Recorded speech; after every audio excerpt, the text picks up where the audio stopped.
Hi everyone, I'm Mohan. Welcome back to Virtual Visa, your trusted partner for visa information, travel tips, and immigration updates. India has launched e-passport services nationwide in 2025. But what exactly is an e-passport? Who can get it and how to apply this e-passport? In this video, I'll break it down each and every details for you so that you don't make mistake or miss anything important. What is an e-passport? An e-passport is an electronic passport which is embedded with RFID chip in it that stores all your personal information with biometric details. This makes travel smoother and secure as the data is verified digitally at immigration. There are a few important benefits of holding this e-passport. Number one, chip-enabled passport technology.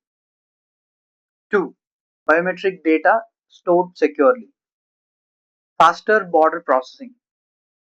E-passport rollout in India.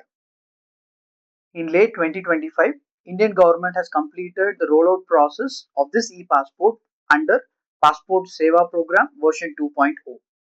All new passport or renewal passport issued now come as e-passport by default. Who is eligible for this e-passport?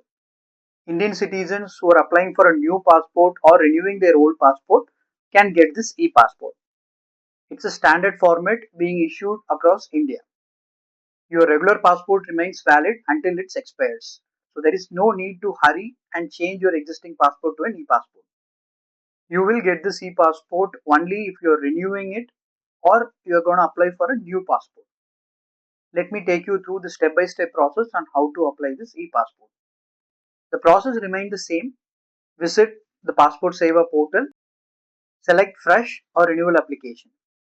Fill in your personal details. Upload required documents. Pay the application fee. Schedule your appointment. Based on your appointment, visit Passport Seva Kendra for biometric data capture. Complete police verification. Once the process is completed, you will get your new e-passport by post. These are the list of documents required to apply for this e-passport. Proof of identity, proof of address, supporting documents if required, and your recent photograph. These documents list may vary slightly based on whether it's a new passport application or a renewal application, so double check before submitting.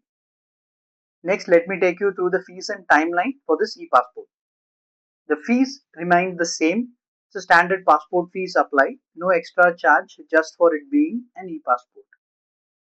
Typical processing can range depending on verification timelines and appointment schedules. Usually it takes 7 to 10 working days. What are the benefits of holding this e-passport? Enhanced security. Digital chips are hard to forge. Faster airport processing. These biometric checks are smoother. Global standards. It complies with international ICAO requirements for travel documents. If this video is informative and helpful, please like this video, share it with your friends and family, and subscribe to Virtual Visa. But don't forget to hit the bell icon for instant notification on all my future videos. Thanks for watching. I'm Mohan, signing off.